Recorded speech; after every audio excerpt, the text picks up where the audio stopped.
سے اسباب اور عبرت کی باتیں ہیں وہ بھول جائیں۔ اس سفر پہ بہت ساری باتیں آپ صلی اللہ علیہ وسلم کو بتائی اور دکھلائی۔ روایات بہت ساری ہیں۔ حضرت ام ہانی جو آپ کی چچا زاد بہن ہے، ایک روایت یہ ہے کہ وہاں آپ آرام فرماتے، حضرت سیدنا جبرائیل علیہ السلام چھت کے ذریعے تشریف لائے، آپ کو بیدار کیا۔ میں انتہائی مختصر عرض کرتا ہوں۔ وہاں سے آپ کو بیت اللہ شریف لایا گیا، پھر وہاں سے آپ کو چاہے زمزم کے کنویں پر لایا گیا۔ وہاں پر آپ کے سینہ مبارک کو چاک کیا گیا، اور ایک تشت جس کے حوالے سے آتا ہے کہ وہ سونے کا تھا، ایمان و حکمت سے بھرا ہوا تھا، آپ کے قلب اطہر کو سینہ اطہر سے نکال کر اس آب زمزم سے دھونے کے بعد وہ ایمان و حکمت جو اللہ تعالیٰ کی طرف سے حضرت سیدنا جبرائیل علیہ السلام لے کر آئے تھے، وہ قلب اطہر میں منتقل کر کے سینہ اطہر کو دوبارہ سی دیا گیا۔ ایک تو اس واقعے کا یہ پہلو، یعنی اوپن ہارٹ سرجری کی ابتدا یہاں سے ہو گئی اور اللہ تعالیٰ نے کر کے دکھائی، چنانچہ قیامت تک اس میں کئی شکلیں آتی رہیں گی اور آ بھی رہی۔ چنانچہ یہاں سے پھر سفر کی ابتدا ہوتی ہے۔ ایک سواری جسے براق برق سے ہے، برق بجلی کو کہتے ہیں، اور بجلی کی رفتار بہت زیادہ، اس کی رفتار اس سے بھی زیادہ، جو گدھے سے بڑا اور خچر سے کوئی چھوٹا جانور تھا، اور اس کی رفتار کے حوالے سے خود میرے اور آپ کے آقا صلی اللہ علیہ وسلم نے فرمایا کہ اس کا پہلا قدم، کیونکہ وہ آسمان کی طرف جا رہا تھا، یہاں سے مسجد حرام سے مسجد اقصی جا رہا تھا، تو اس کی پہلا قدم وہاں پڑتا جہاں تک انسان کی نگاہ جا سکتی، اور وہ جانور بھی خوش نصیب جانور تھا جس پر امام الانبیاء علیہ الصلوات و تسلیمات اس کو شرف حاصل ہونے والا تھا۔ تو روایات میں آتا وہ ذرا شوخی کرنے لگا، مچلنے لگا، تو حضرت جبرائیل علیہ السلام نے اس کو دھمکی دی کہ کیا کر رہا ہے، تجھے نہیں معلوم کہ تیرے اوپر کون سی ہستی سوار ہونے لگی ہے؟ تو وہ پسینے سے شرابور ہو گئے کہ مجھ سے غلطی، لیکن وہ خوشی کی وجہ سے اس کی یہ کیفیت تھی۔ چنانچہ یہ سفر شروع ہوا، راستے میں کچھ جگہ آپ کو ٹھہرایا گیا، مکہ المکرمہ سے یہ سفر شروع ہوا، بیت اللہ سے سفر شروع ہوا۔ ایک مقام پر آپ کا گزر ہوا تو وہاں آپ کو ٹھہرایا گیا، آپ نے 2 رکعت نفل پڑھی، نماز پڑھی، ادا فرمائی۔ تو پوچھا یہ کون سی جگہ ہے؟ تو بتایا گیا کہ وقت آئے گا کہ آپ کی امت اتنا ستائے گی آپ کو کہ آپ کو ہجرت کر کے اس جگہ آپ تشریف لائیں گے، وہ مدینہ طیبہ جسے بطحا کہا جاتا، اس وقت یثرب تھا۔ مدینہ طیبہ کو یثرب کہنا ٹھیک نہیں ہے، یثرب بیماریوں کا گڑھ تھا اس وقت۔ آپ صلی اللہ علیہ وسلم جب تشریف لے گئے تو دعا فرمائی، تو پھر وہ یثرب کی جگہ بطحا بن گیا، وادی بطحا اسے کہا جاتا۔ پھر ایک جگہ اور آپ نے قیام فرمایا، وہاں بھی آپ نے نماز پڑھی، بتایا گیا کہ یہ وہ جگہ ہے جہاں پر اللہ تعالیٰ نے حضرت سیدنا موسیٰ علیہ السلام سے ہم کلامی کا اللہ نے شرف بخشا۔ پھر بیت اللحم، وہاں بھی آپ ٹھہرایا گیا، پوچھا یہ کون سی جگہ ہے؟ فرمایا یہ سیدنا عیسیٰ علیہ السلام کی جائے پیدائش اور جائے ولادت ہے۔ پھر بیت المقدس پہنچے، وہاں جا کر جہاں انبیاء علیہ الصلوات و تسلیمات سواریاں باندھتے تھے، وہاں آپ کی سواری کو باندھا گیا۔ سفر کا ایک حصہ تو یہاں تک ہے، اور بھی کئی مشاہدات تھے اس سفر میں۔ جب آپ چل رہے تھے تو آپ کو 2 پیالے پیش کیے گئے، ایک میں دودھ تھا، ایک میں شراب تھی۔ تو آپ نے دودھ کو پسند فرمایا، تو حضرت جبرائیل علیہ السلام نے کہا کہ آپ نے فطرت کو پسند فرمایا، اگر آپ شراب کے پیالے کو پکڑ لیتے تو آپ کی امت بھی گمراہ ہو جاتی اسی شراب کے پیچھے۔ آپ نے فطرت جو اللہ تعالیٰ نے پسند فرمایا ہے اسی کو ہی قبول فرمایا۔ پھر آپ صلی اللہ علیہ وسلم کو ایک شخص نے پکارا، آپ نے جواب نہ دیا، فرمایا یہ شیطان تھا آپ کو پکار رہا تھا۔ پھر ایک حسین و جمیل عورت کی شکل میں سامنے نظر آئی، آپ نے اتفاق نہیں فرمایا یہ دنیا تھی۔ پھر ایک بوڑھی عورت کی شکل میں فرمایا یہ دنیا کی اتنی کی عمر ہے جتنی جوانی سے بڑھاپا ہے، یہ نوجوان عورت بڑھاپے تک یہ اتنی دنیا کی عمر ہے، یہ اشارہ اس طرح۔ وہاں سے پھر اگلا سفر کا مرحلہ شروع ہوتا ہے۔ چنانچہ ایک سیڑھی لائی گئی جو وہاں سے مسجد اقصیٰ سے مسجد حرام آسمانوں تک تھی، بیت المقدس سے، اور اس کی کیفیت بھی روایات میں آتی ہے کہ وہ نہ اس دنیا میں اس کا خوبصورتی کا احاطہ ہو سکتا ہے، نہ کوئی آنکھ کر سکتا ہے۔ اس کے ذریعے پھر یہ سفر کا دوسرا حصہ شروع ہوا۔ پہلے آسمان پر جب پہنچے تو حضرت جبرائیل علیہ السلام نے دربان سے کہا، آسمانوں کا بھی ایک نظام ہے، ایسا نہیں کہ جو چاہے وہاں چلا جائے۔ تو پوچھا کہ آپ کے ساتھ کون ہے؟ فرمایا محمد صلی اللہ علیہ وسلم۔ کہا کرے محمد صلی اللہ علیہ وآلہ وسلم۔ فرمایا کہ آئے ہیں یا بلائے گئے؟ فرمایا بلائے گئے ہیں۔ دروازہ کھولا، مرحبا کہا فرشتوں۔ پہلے آسمان پر حضرت سیدنا آدم علیہ السلام سے ملاقات ہوئی، مرحبا کہا، خوش آمدید کہا، دعا کی۔ دوسرے آسمان پر حضرت سیدنا عیسیٰ علیہ السلام اور حضرت یحییٰ علیہ السلام نے مرحبا کہا۔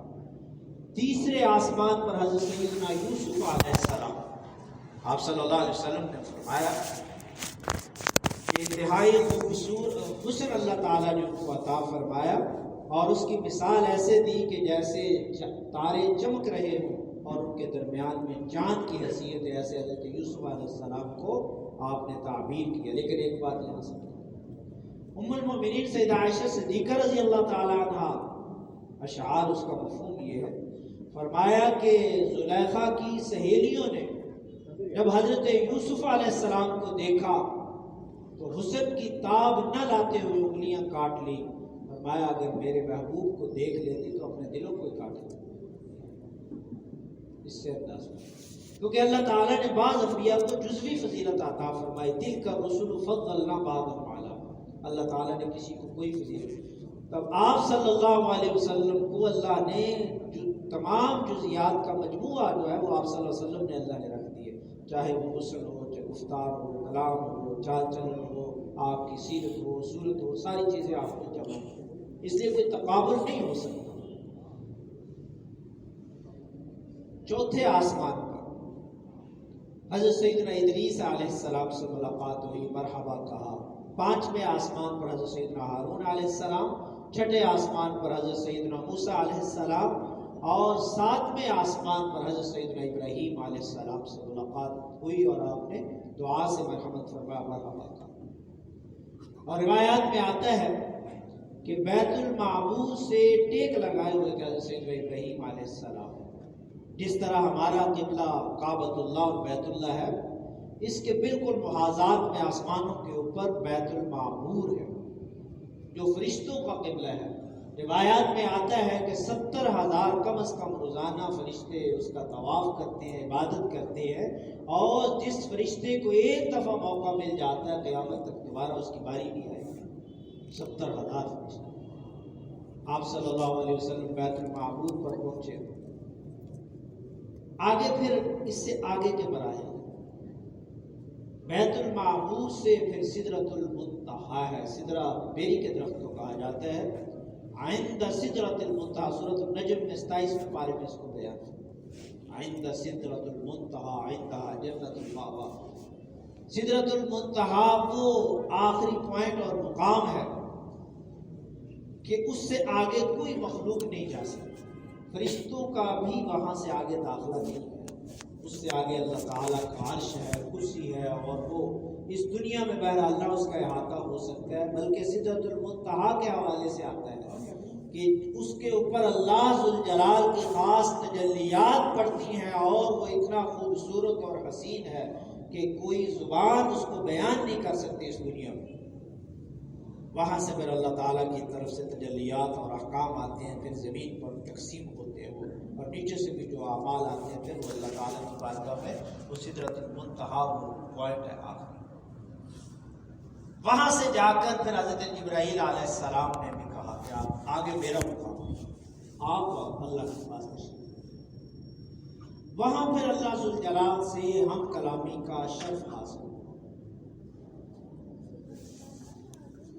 ما زاغ البصر وما طغى، نہ نظر ہٹکی نہ حد سے تجاوز کیا، وہ کیا اس کی کیفیت تھی۔ اور وہاں پر محب اور محبوب دونوں آپس میں جمع ہے، راز و نیاز کی باتیں۔ اور جب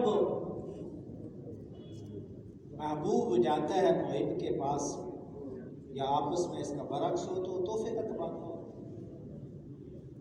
تو اب اللہ تعالیٰ تو خود سلام ہے، سلامتی اللہ کو تو نہیں مناسب یہاں۔ آپ صلی اللہ علیہ وسلم نے جو تحفہ اللہ ذوالجلال کی بارگاہ میں پیش کیا وہ تھا التحیات للہ والصلوات والطیبات۔ اے باری تعالیٰ جتنی بھی عبادت کی شکلیں ہیں، قولی ہیں، فعلی ہیں، بالی ہیں، بدنی ہیں، اے باری تعالیٰ آپ کے لیے اللہ تعالیٰ کی طرف سے جواب آیا السلام علیک ایھا النبی ورحمۃ اللہ وبرکاتہ۔ اے نبی محتشم، اے نبی مکرم، اللہ تعالیٰ کی طرف سے آپ پر سلامتی ہو، رحمتیں ہو۔ لیکن اللہ تعالیٰ نے آپ صلی اللہ علیہ وسلم کی امت کو بھی فراموش نہیں کیا۔ آپ صلی اللہ علیہ وسلم کو اگلا جو تحفہ دیا، فرمایا آگے کیا پڑھتے ہیں نماز میں، السلام علینا وعلی عباد اللہ الصالحین۔ فرمایا آپ پر بھی اللہ کی رحمتیں ہوں، برکتیں ہوں، اور ہمارے نیک بندوں پر بھی، صالحین پر بھی اللہ تعالیٰ کی طرف سے سلام۔ پھر آپ نے وہاں پر جو اسلام میں داخل ہونے کی چیز ہے اشہد ان لا الہ الا اللہ، وہاں بھی اللہ تعالیٰ کے حضور آپ نے یہ تحفہ پیش کیا کہ اللہ میں گواہی دیتا ہوں کہ آپ ہی وحدہ لا شریک ہے وان محمد رسول اللہ۔ پھر اللہ تعالیٰ نے وہاں پر آپ کو کچھ تحائف عطا فرمایا۔ ایک سورہ بقرہ کی آخری آیات آمن الرسول بما انزل الیہ من ربہ والمؤمنون، اس میں ایمانیات بھی ہے، اس میں صبر کی تلقین بھی ہے، اس میں بشارت بھی ہے لا یکلف اللہ نفسا الا وسعها، اور اس میں اس بات کی بھی بشارت ہے کہ تکالیف کا دور ختم ہونے والا ہے، اور دعا بھی ہے ربنا لا تجعلنا، کہ اللہ ہمیں ان چیزوں سے مبتلا نہ فرما۔ دوسرا تحفہ جو اللہ تعالیٰ نے آپ کو عطا فرمایا کہ اللہ تعالیٰ نے فرمایا کہ میرا آپ سے وعدہ ہے کہ آپ کی امت میں سے جو شرک نہیں کرے گا میں رب کائنات اس کو ضرور معاف کروں گا۔ لیکن برحال مشرک کے بارے میں اللہ نے فرمایا ان الشرک لظلم عظیم، اور ساتھ ہی قرآن کریم میں فرمایا ان اللہ لا یغفر ان یشرک بہ ویغفر ما دون ذلک لمن یشاء، کہ جس گناہ کی میں چاہوں گا اپنی رحمت سے کرم سے معافی دے دوں گا، لیکن مشرک کو میں معاف نہیں کروں گا، چاہے وہ اللہ تعالیٰ کی ذات میں ہو، چاہے اللہ تعالیٰ کی صفات میں شرک۔ اس لیے ظلم عظیم قرآن کریم میں۔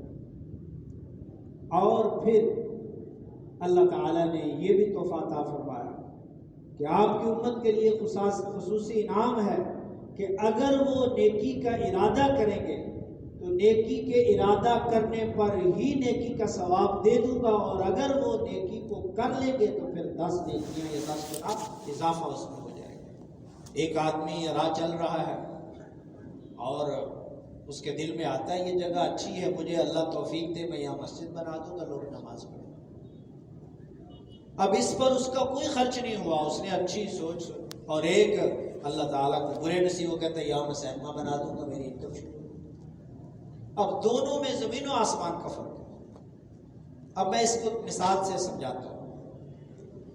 اب جب اس نے یہ نیکی کی تو اب اس کے نامہ اعمال میں مسجد تو جب توفیق ہوگی، جب اللہ تعالیٰ کی مشیت ہوگی، اس کو اللہ تعالیٰ توفیق دے گا بنائے گا، لیکن اس کے نامہ اعمال میں ثواب لکھا گیا۔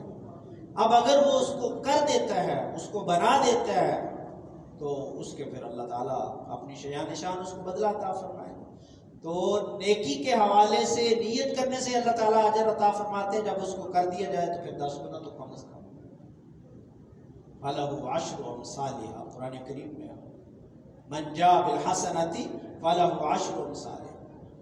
اور برائی کے حوالے سے کہ اگر وہ نیت کرتا ہے تو نیت پر اللہ تعالیٰ مؤاخذہ نہیں کرتے جب تک وہ اس کا ظہور اور صدور اس سے نہ ہو۔ اس کا مطلب یہ نہیں کہ برائی کی نیت ہی کرتا جائے، کیونکہ نیت کرے گا تو پھر آگے داعیہ پیدا ہوگا، پھر اس کا صدور ہوگا۔ اچھائی کی نیت کرتے جائیں، اللہ تعالیٰ سے اجر و ثواب ہم پاتے جائیں۔ ہوگا تو وہی جب انسان کوشش کرے، اللہ تعالیٰ اس کو برابر کرتے ہیں۔ اور چوتھا تحفہ جو بہت بڑا تحفہ، وہ نماز کا تحفہ ہے۔ اللہ تعالیٰ نے 50 نمازیں عطا فرمائی۔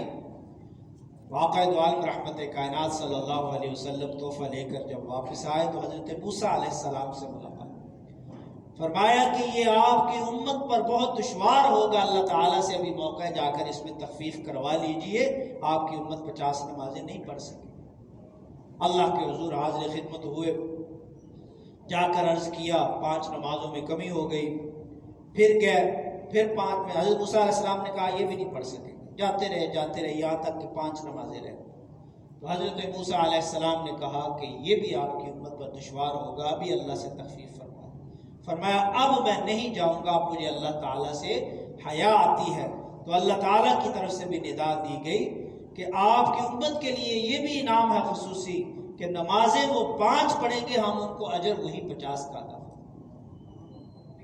اب اس سے اندازہ لگائیے کہ اللہ تعالیٰ نے وہ تحفہ، احکام زمین پر آئے جتنے بھی آئے، حج کا آیا، زکوٰۃ کا آیا، قربانی کا آیا، یہ اللہ تعالیٰ نے وہاں بلا کر دیا۔